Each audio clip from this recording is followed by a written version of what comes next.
Welcome to the RevOps Lab, a podcast exploring the art and science of revenue operations. To find more episodes and resources on scaling your revenue engine, visit getweflow.com/RevOps. Hello and welcome to another edition of the RevOps Lab podcast. Our guest today is Ian Matthews. Ian, very warm welcome. Thank you very much. Yeah, Ian, maybe you can introduce yourself shortly in 2 or 3 sentences. Yeah, delighted. So my name's Ian Matthews. I'm the VP of Worldwide Go-to-Market Strategy, Planning and Incentives for Teradata. I've probably got one of the longest job titles you can get in a company. Yes. I do a lot of things. And I've been doing this for the last 2.5 years or so. And my big focus is really about modernizing how we go to market, how we address tricky challenges like acquiring new logos or shifting our focus between buying centers and as markets develop. I'm also a member of the DEI board at Teradata. It's something that's very important to me, and I've seen it can have a huge impact to team makeup and how companies succeed by having a lot of different people being represented and voices not normally heard. And then prior to that, I was the RevOps director for EMEA at Teradata. So I came in 5 years ago to help a really strong sales leader transform and be data-driven and bring the common process and ways of working to the organization. And so that's what got me into working with Teradata, the thought of transforming a $1 billion company and helping a sales team to really drive some incredible results. Okay, great. DEI, and DEI, that stands for diversity, equality, and inclusion, right? Just for listeners. Equity. Equity. Sorry. Equity is important. It's about making sure everyone has a voice, people are included at the table, and we give everyone the same chances and opportunities. Okay. Yeah, more important than ever these days. Very much so. And the companies that get it right, it has a big impact in the results. There's some really good studies that show if you actually put the focus, it leads to different points of view that drive innovation in the business as well. And how did you end up in RevOps, right? So like 5 years ago, starting as director of RevOps at Teradata. But like looking at your CV, right? Like I think you had various different roles in sales, like as a sort of like sales manager, as a sales engineer, and then moving in more into operations roles. Like, so how did that happen? Was that on purpose? Did you kind of like stumble into it, or sort of like what was your path?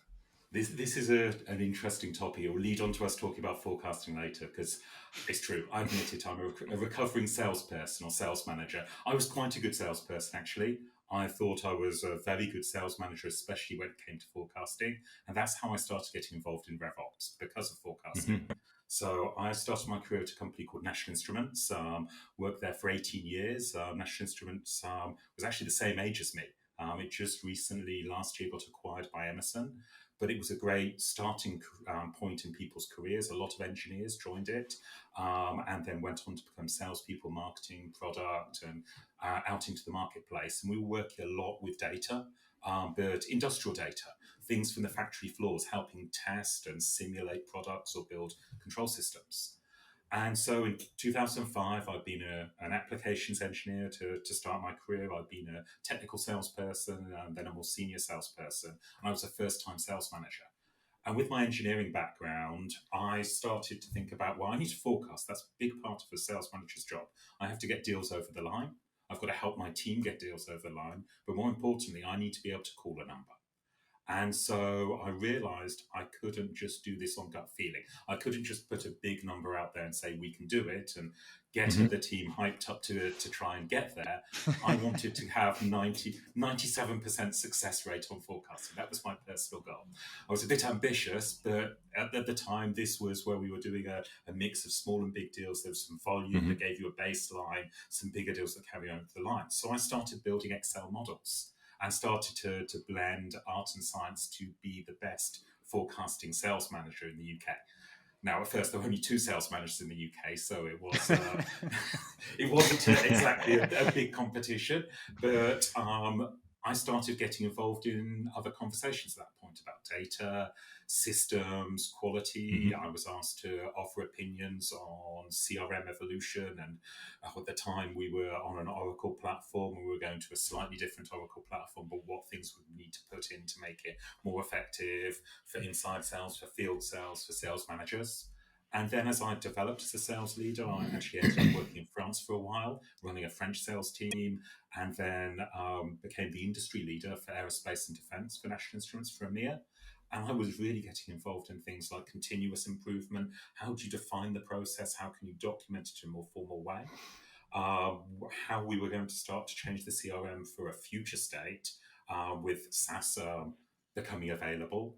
And so I was asked by a really smart operations leader if I'd like to take on a new role back in, I think it was 2014, to lead sales effectiveness globally. They wanted a sales leader who could actually take the company on a transformation to a single sales process and Salesforce. So we had, I think it was 4 different regions, 7 different sales processes, or maybe 27 different sales processes, and definitely multiple CRMs. So we went in the course of 18 months, first with the Americas, then with EMEA, then with it's East Asia, I think we called it at the time, and then the rest of the world, to Salesforce, one common sales process where everyone worked in the same way.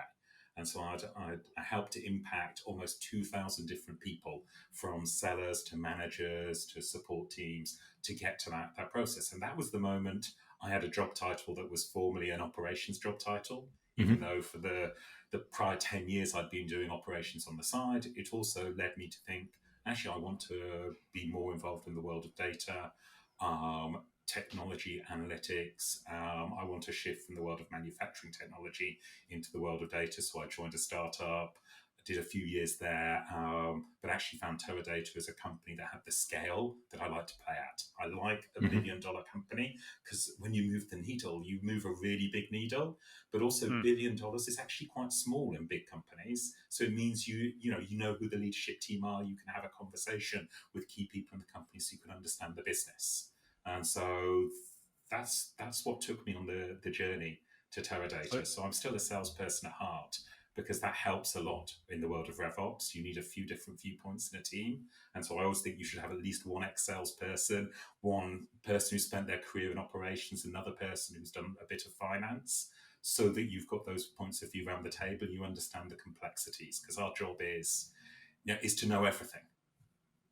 Yeah. Okay, it's a fascinating take, also particularly around the $1 billion company size.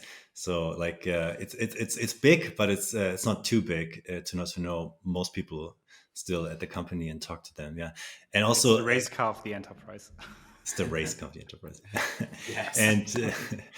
And also super interesting with your sort of like that you started sort of like going into the operations with forecasting. Because I think, forecasting, it's such like a multi-layer topic.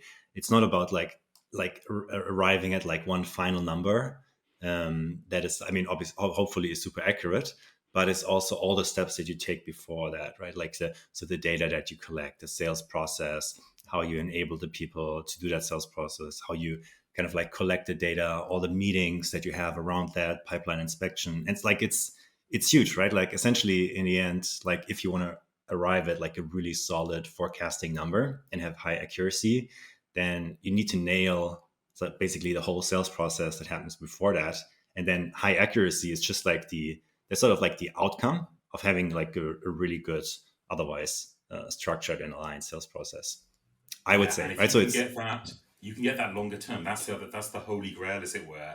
Not just short-term sales forecasting accuracy, but as you can start to call a number further out, especially with some granularity into which parts of your business. If we could get to that, so many big businesses would really be impacted, because a lot of it is still, you can call a big company level number relatively easily, but which country is going to deliver at the last minute, or which industry or which subsector, is often a bit of smoke and mirrors. It changes the last minute as everyone scrambles just to make sure they hit the number. And actually, the other part of that I've seen a lot since joining Teradata and was coached on by a sales leader called Dennis Orson, was the psychology about teams actually committing to a number and putting a number on the table. There's a great book Dennis recommended everyone who started at Teradata in EMEA read. Let me just think. It was Bob Rotella. It's How Champions Think. And Bob Rotella is this sports coach. And his entire career has been coaching golfers, but also involving in basketball and other sports. And there's a certain psychology around not just getting good at what you do, but committing to do something. Committing, I'm going to take the shot, or I'm going to make. I don't play golf, but I'm going to have a certain score in golf, because the instant you write that down, you commit to someone else.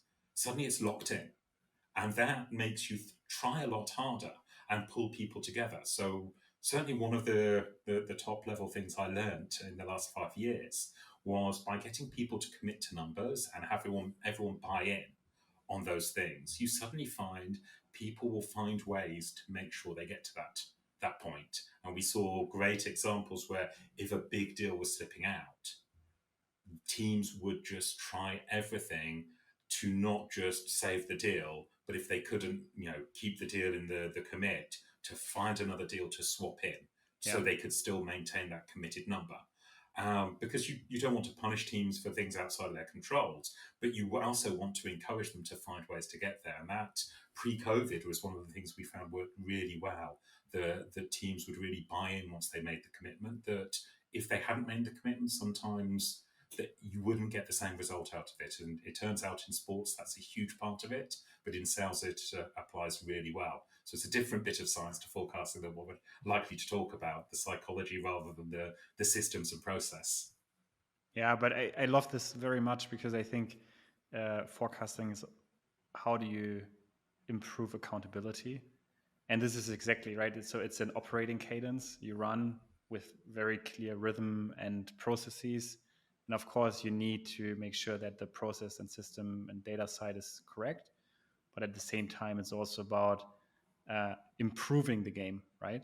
I think it's like in our mind, um, like a lot of people talk about forecasting, but what it actually means is, how do you like improve your pipeline management capabilities and accountability to deliver on the number you commit.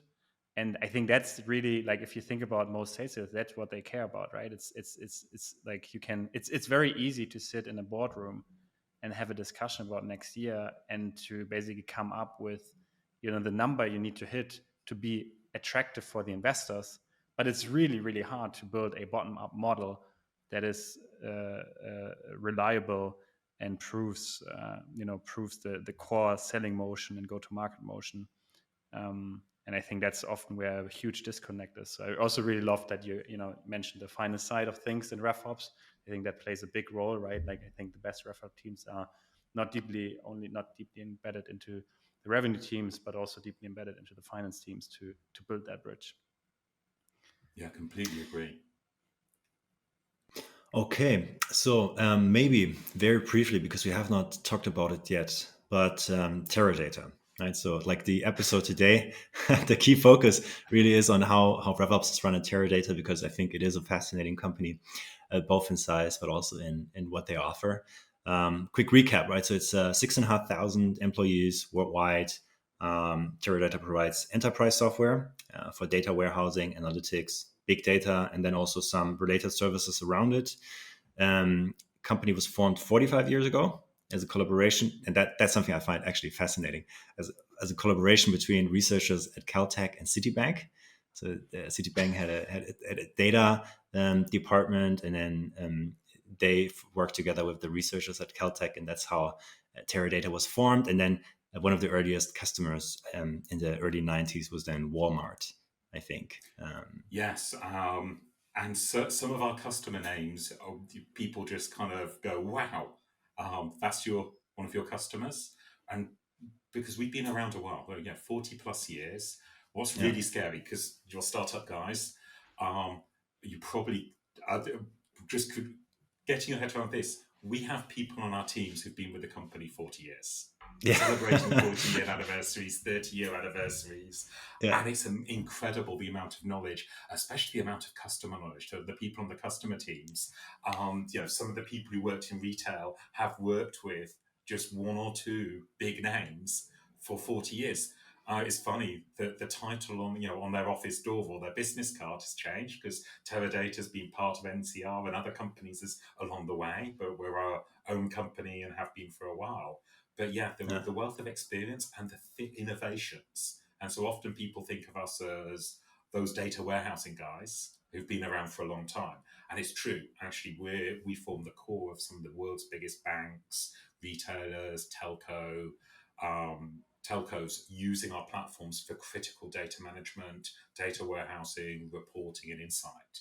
But actually, what we're doing in the last 5 years or so is with the shift to the cloud and the shift towards platform, we've got a really complete cloud analytics and data platform, which really enables companies trying to put AI into practice, actually do real analytics and AI with their customer data live. So that might be logistics, fraud, or customer experience, not just in a lab, but actually, linking through to your phone or your bank transactions or the supply chain of huge automotive companies. So we do a lot about helping customers take that step of understanding what they have and then turning that into something they can really use to change their business. I remember when I started being told by, actually it was the German team, telling me about one of their customers who I can't name, but that customer was spending about $2 million a year with us. And we'd actually built a methodology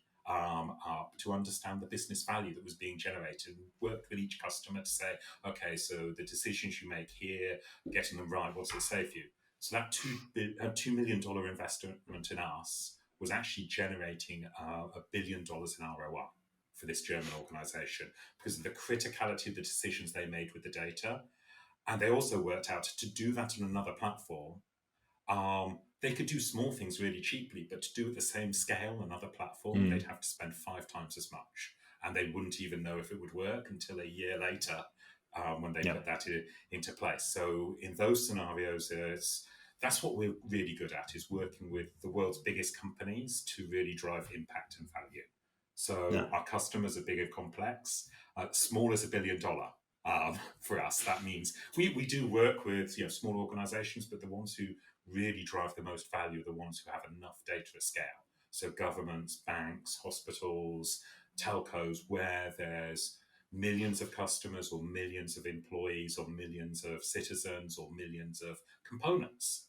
And it also means it's a very sales-led go-to-market model. We're not having a product-led growth where people pick up the product, test it, and buy a few more licenses. When we put something in place to drive value, you've got to put it in place and make it work and directly embedded into the systems and data of a company.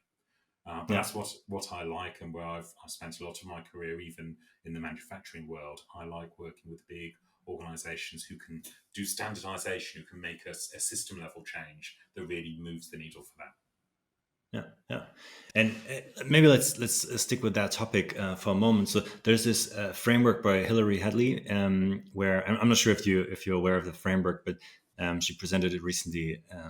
So she works at Insights Partners, and the framework essentially is focused on describing the complexity of a RevOps setup, and it's quite simple. So you basically take like the number of products you have, you multiply it by the number of channels times the number of territories, and whatever else sort of like you have in your setup, but those are kind of like the three things that come to mind the quickest.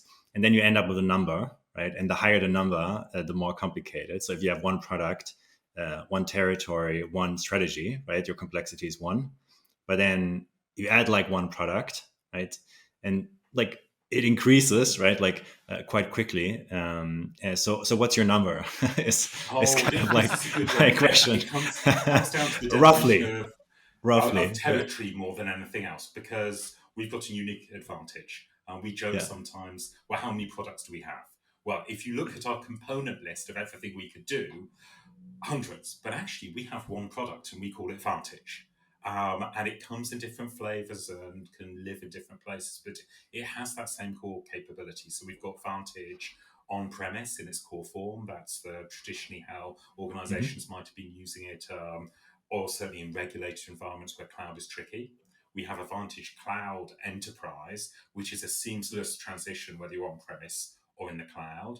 Plus, we have a newer cloud native framework called Vantage Cloud Lake, so built on the concept of data lakes and data lake houses. So you can argue that we either have one product or 3 products. And we do actually have a new product just coming out. It's in private preview. We talked about it at some of the Microsoft and AWS events last year called AI Unlimited that's serverless. Will allow people to get up and running with AI really quickly. So, okay, let's call it 4 products at that point. In terms of channels, well, we separate our business into thinking about our customer base and our prospects, and they're slightly different go-to-market motions and different resourcing as well. So, customer and prospect, 2 channels. We have a partner channel in certain locations. That's how we do business. For instance, parts of the Middle East, we work directly with partners, or Latin America, as well as with direct teams. And then with the new capability with AI Unlimited, well, we'll have self-serve. So we've probably got 4 channels, though one of them we're not, we're not spun up yet. And then there's a question of territories. That's the bit I'm not too familiar with Hillary's research, because I could say, well, we've got 3 regions, or we've got 15 sales VPs, each of which has a big set of business, or I've got 250 sellers and managers, as it were. So yeah, so the initial thing is 16 times the number of territories, which is a big number. It's already quite high, I would say. So obviously for the audience, I think everybody's now asking themselves, okay, so how big is the go-to-market org? I think you already alluded to that a bit. And then how big is the RevOps org that supports that? I mean, and how does it break down? What are the different teams? What are the different roles and responsibilities? So our go-to-market strategy and operations is what we call the RevOps in our organization. So we have 130 people in that organization. I'm part of the leadership team of that organization. We've got a great leader who joined us for VMware a couple of years ago and has really redefined how we do things. Certainly someone to try and get on the podcast another time, because he's got some amazing background. But we're supporting about 650 go-to-market team members. That's sellers, field tech, partners, specialist roles, inside sales and similar, and about another 150 customer success and services sales that are not within the go-to-market organization, but are closely linked. So when I'm doing compensation planning or resource planning, Salesforce assignments, I'm really talking about 800 people that I need to deploy seats for and put the right people in the right seats with help of the leadership. And then how does your group, the RevOps group, breaks down into the different roles and responsibilities? Yeah, so if we think about 130 people, now I mentioned our customers are complex. Well, it's not just our customers, it's how we deploy Vantage with our customers, because it's highly aligned to how they want to work, which means it's complex. There's a lot of different options. In the days of on-premise, it's things like, how long a power cable do you need to plug your box into the right point on the wall where it's going to sit in the server racks and similar, and the network cables go with that. And so you get a lot of different options there. But actually, in terms of doing high performance data management and analytics, there's a lot of different configurations around the types of disks you use, the storage, the configurations, and the data sets. So actually, our product is highly customizable to find a fit for each customer. So a big part of our team is actually around commercial operations with deal desk and pricing. The other aspect of commercial operations that ties in is renewal operations, because actually when you've got 1.5 billion in ARR, you have a lot of renewals to do.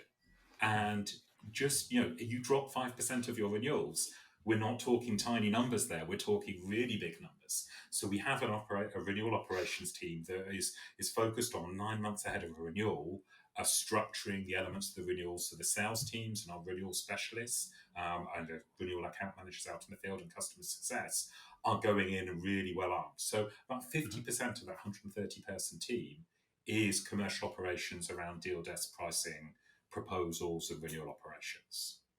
And they support the different regions, or are they? Yes, are they embedded?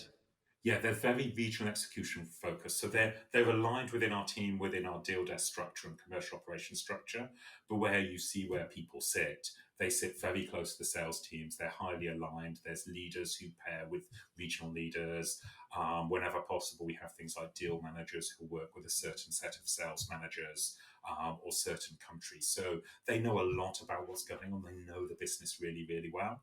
And then our pricing team and our renewal operations team sit in more centralized functions. But even then, they pair to certain parts of the world. So that's 50% of the operations team is making sure we've got a very execution focused on our commercial contract structures proposals. Mm-hmm. And then we have about 10% of our team are field operations. So this is the more traditional RevOps manager role that pair with, the leaders of that team pair with the regional leadership. The senior sales leader pairs with a senior director or director of field operations or revenue operations. That's the role I was doing in EMEA beforehand. Mm-hmm. And you're effectively the connection point with that sales leader to everything else in operations and actually everything else in the company. So you don't have a sales leader who's trying to go and track down lots of different things. They've got an operations business partner that understands their business, understands what's going on in the rest of the business, is connected, can find the links to help them effectively run their business, but also run within the rules of the game. And so they get the maximum resources. And these teams I work quite closely with for strategy and planning, because that's how we execute and put things out and shifts out in the marketplace into our teams. And within those teams, we generally pair 1 to 2 sales VPs with an operations manager who's their business partner. So depending on where you are in the world, if you're in a highly diverse mix area, such as EMEA or APJ, you might have one sales ops manager paired with one sales VP. When you're in the US, where you've got a lot more scale and a lot of similarities between sales teams, a sales ops manager might look after 2 sales VPs. But they're the one who's accountable to making sure that we've got a forecasting process, there's cadence, supporting the execution, supporting the teams working on the sales process, and so understanding how the account executives and other roles need to work together, but then also working with the sales leader to make sure they drive it. And they're the core to our forecasting execution on the ground. And then that rolls all the way up to our CRO, who's working directly with me and others from the operations leadership team on our longer term strategic forecast as well as our operational forecast. So that's 10% on field operations. We have 10% on partner operations. It's something that's newer to Teradata. We've had partners for a long time, but not working in this more disciplined way. We've evolved a lot in the past few years, and we're going to evolve a lot more, building much better channels, much better partnerships, working closely with the cloud providers. We have 10% on enablement, and this is really sales capability enablement. Technical enablement comes out of product marketing and other teams. So our core enablement team are things like helping our sellers adapt to the shift of selling in the era of AI. So when the marketplace has changed, the language has changed, the capabilities changing, you're talking to different buying centers. Our enablement team is enabling the teams to go through that shift and make sure the team members understand their different roles in our sales process and how they can work together. And then the remaining 20% is strategy, planning, incentives, process, and platforms. So that's my team. It's also our sales technology or global sales operations team who run Salesforce, who run the tools we plug into Salesforce, and actually run our insight and analytics. We use Teradata's own product, Vantage, to do a lot of our business intelligence and reporting because, well, you should be using your own product if it's one of the best things in the world for analytics. So we actually, as a core, use that a lot. So we can travel through time. I don't just think of pipeline. I can travel back in time and look at the pipeline via our platform of any moment in time. So I can really go deep into what was happening on this day 2 years ago and how that trend might flow through, because all of this is captured. All of our finance systems, our people systems, telemetry is all together in this one data warehouse that will allow us to really pull together some great stuff. And then we're starting to do some really cool things with some of our other capabilities. We do an analytics package called ClearScape that takes a lot of standard analytics functions people have built from scratch. And it's actually our marketing analytics team who are doing the coolest stuff at the moment. They've been taking our propensity model work, layering it with intent data, layering it with marketing system data, and then doing looky-likes and saying, right, at this moment in time, this particular prospect is A, interested in talking to you, B, is interested in buying something in this space, C, is showing indications of working with us, and D, looks exactly like this customer in Germany that you could use as a reference and talk them through the journey of how they're doing similar use cases. So they're doing some really advanced work using our own data analytics capabilities that we're going to start doing within the go-to-market side as well.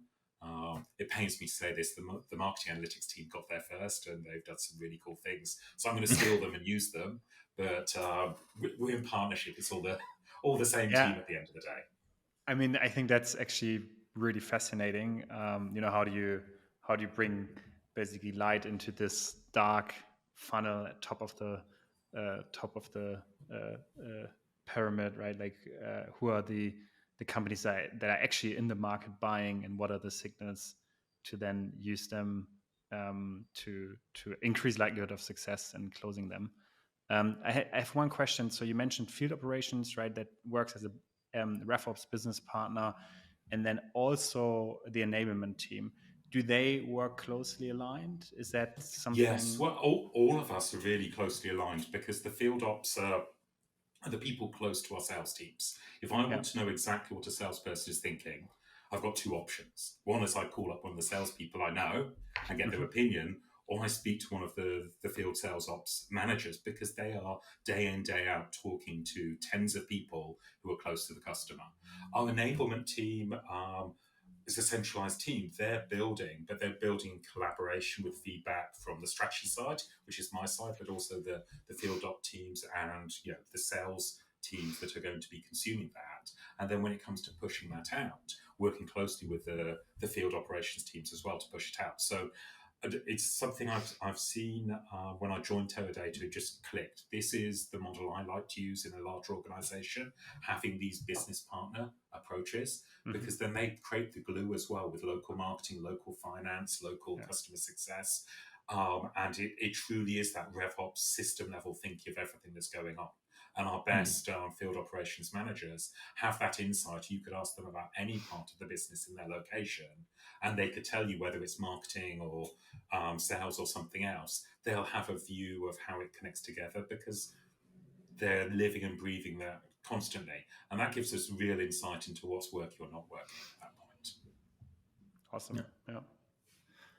With all the different channels, the worldwide setup, sort of like, and really like the different sales channels. I'm assuming like ACV is probably similar across the different territories. Not sure. Please feel free to correct me. No.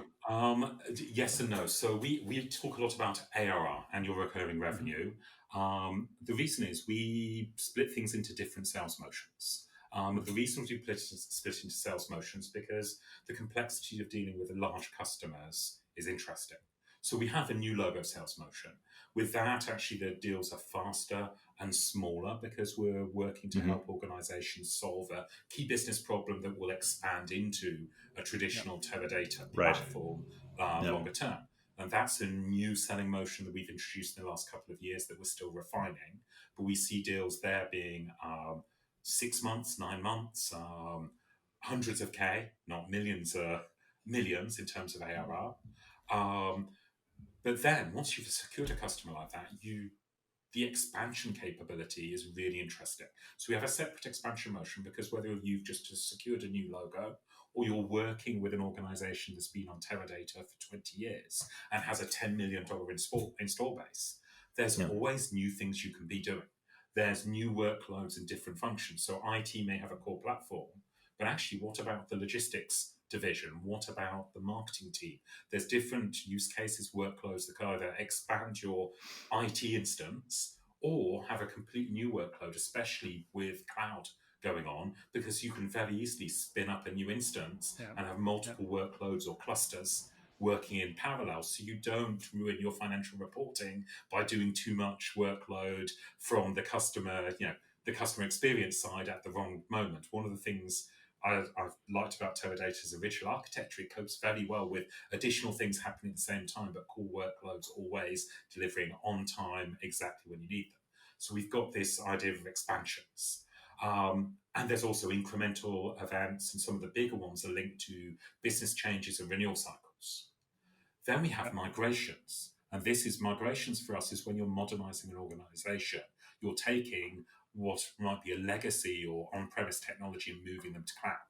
And so we have customers that move from very old platforms into more modern on-premise or into cloud, or even customers that are moving from the traditional enterprise architecture to a cloud native lake architecture. So these migration events don't happen as often. They're big and complex. They involve modernizing what's going on. And so often you're trying to time them around 3-year cycles. And these get really big. Because if you're having a $10 million ARR, you're likely to move to cloud. And what we've seen, when you move to cloud, you want to do more things. And so you end up, signing these huge contracts. We've had some amazing deals. It scares me sometimes, the numbers of zeros that you have at the TCV of these deals. Yeah. The ARR impact of it, this can change the numbers completely. Then we have our renewal events, which, if all goes well, don't change your ARR, but you've got to get your renewal in on time. If you miss that date, you've now created risk. You actually create an ARR drop until the risk's solved, or even worse, a permanent ARR drop, an erosion or a cancel. So the renewals business is another motion that's closely tied, because you might shift from renewal to a migration, or tie in a renewal event to a big expansion. And then we have our services that flow alongside at the same time, that may be tied to certain events, may be ongoing. We have managed services to support customers who are doing complex things and need additional support. We have consulting. We have partners delivering services as well. So you end up with kind of 3 core motions. So acquiring new logos, expanding our customers, migrating our customers, while you also have renewal events and services flowing at the same time. And so our deal sizes range from 10K services events to $30 million renewal events. Okay. Crazy side migrations with expansions of the world's biggest banks, where the complexity of the deal is stunning, but then the ROI they're expecting to have is as well. So our sales cycle vary a lot. So my takeaway here is, how do you build a $1 billion in ARR revenue company? You have, a big land, right? Like 200, 500, $1 million, and then you can level up to 30 million. I mean, I think ServiceNow has over, like 3-4 years ago, had 1,000 customers paying them $1 million per year, right? And here you go, you had $1 billion, right? That easy. But obviously what goes into that is so hard. So I love this, right? We have the F1 race car of the enterprise. We have the land and expand in the enterprise, right? So that's, I can absolutely relate why you enjoy those kind of businesses, because these are great businesses. And the login effect is obviously massive if you own, and store data on-prem for, very complicated use cases. I think, like a lot of startup folks always think of on-prem like, oh my God, it's old, right? But if you're able to do it, it's actually amazing, right?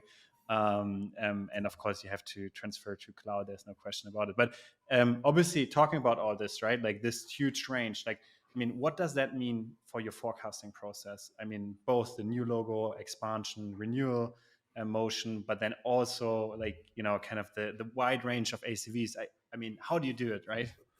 Yeah, so first thing, cadence.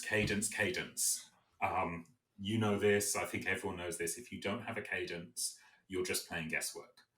So we have top-down and bottom-up cadences. So we like to think of there's the sales cadence that's happening almost daily with our AEs, our sales ops, our sales managers, as deal flows are moving along. We then have a weekly sales forecasting cadence that starts with the sales managers, with support from operations. It brings in renewals, it brings in customer success, it brings in different specialist teams. So during the week, your sales managers will be setting forecasts for the current quarter, maybe the next quarter as well, really understanding what's precisely happening, and that will roll up to their sales VP.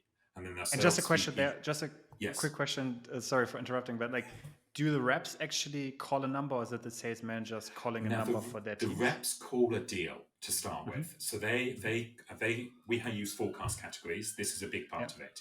And we can do weighted forecasts using forecast categories, but it's complex. And we'll talk about big deals in the mix in a sec, because I hate weighted forecast categories with big deals, because it just breaks everything.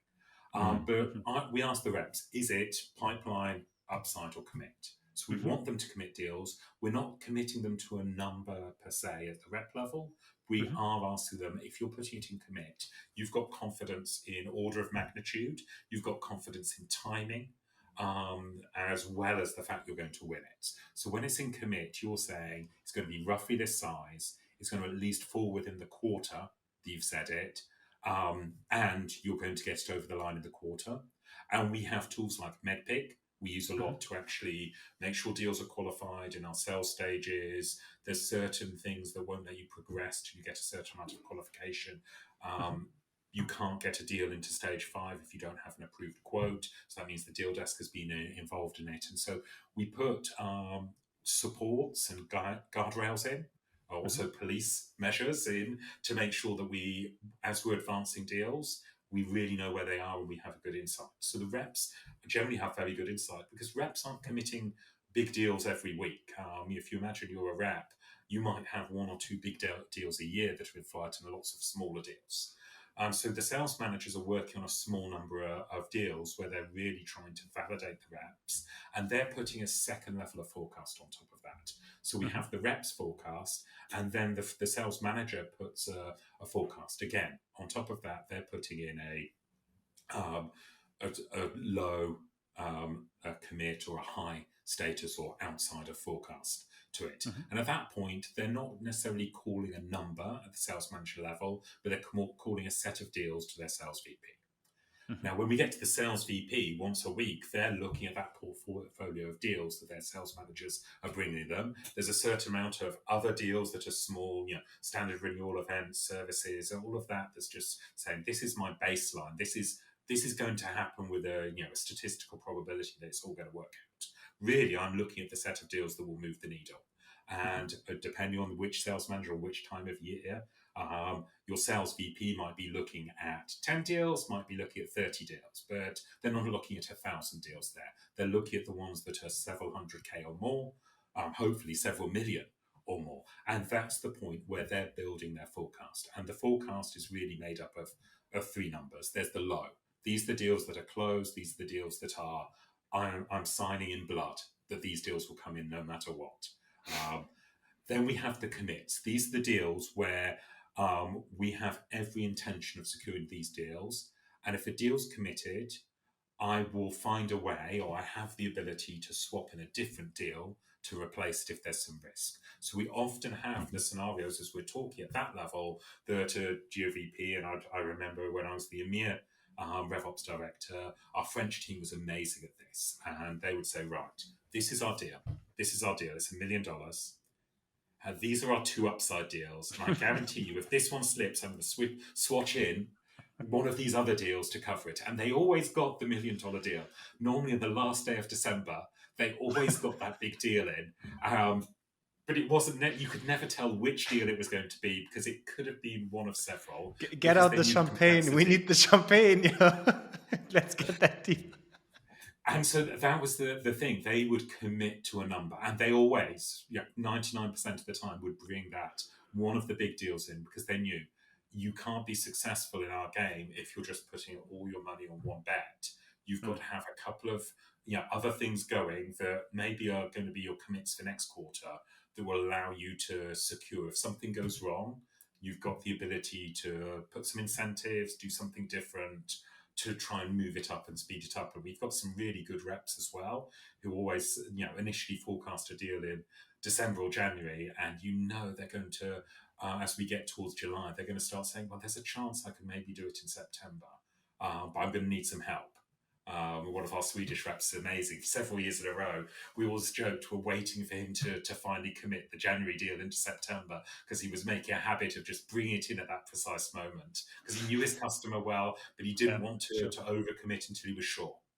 But yes, so we have this idea of, well, you're going to put a low number down, you're going to put a commit number, and the deals that make up your commit number, plus all the small things, that's the baseline, and then you'll have an upside number.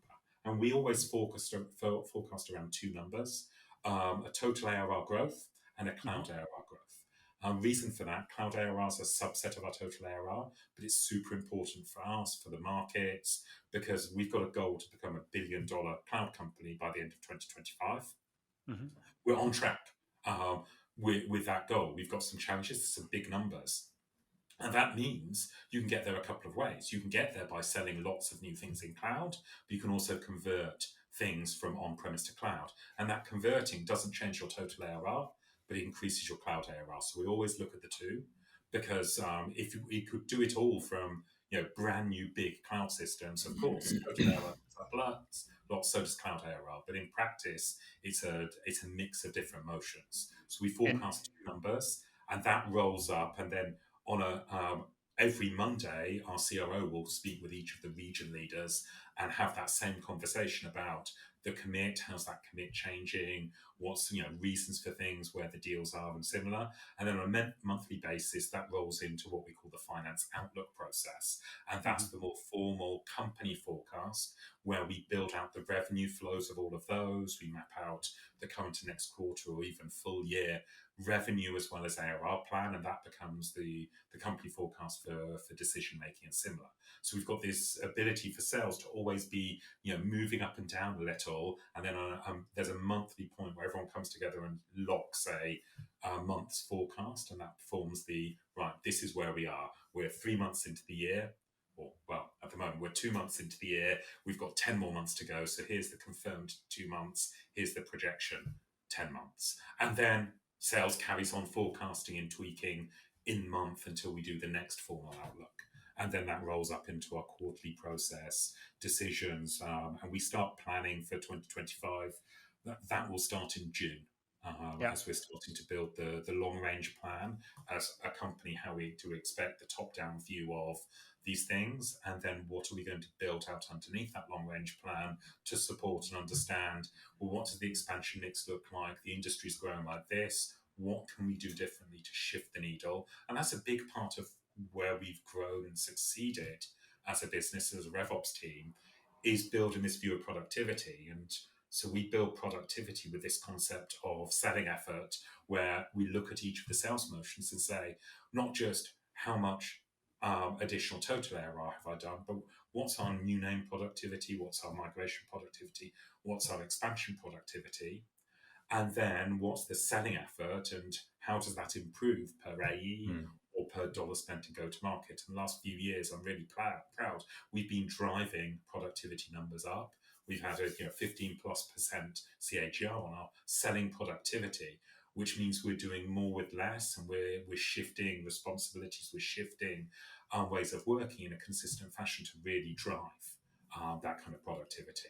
So it's not just about selling more, but it's actually selling more with the right resources and selling more in the ways the company needs, because then we can be profitable. And at the moment in the marketplace, certainly if you're $1 billion company, you want to be profitable and growing.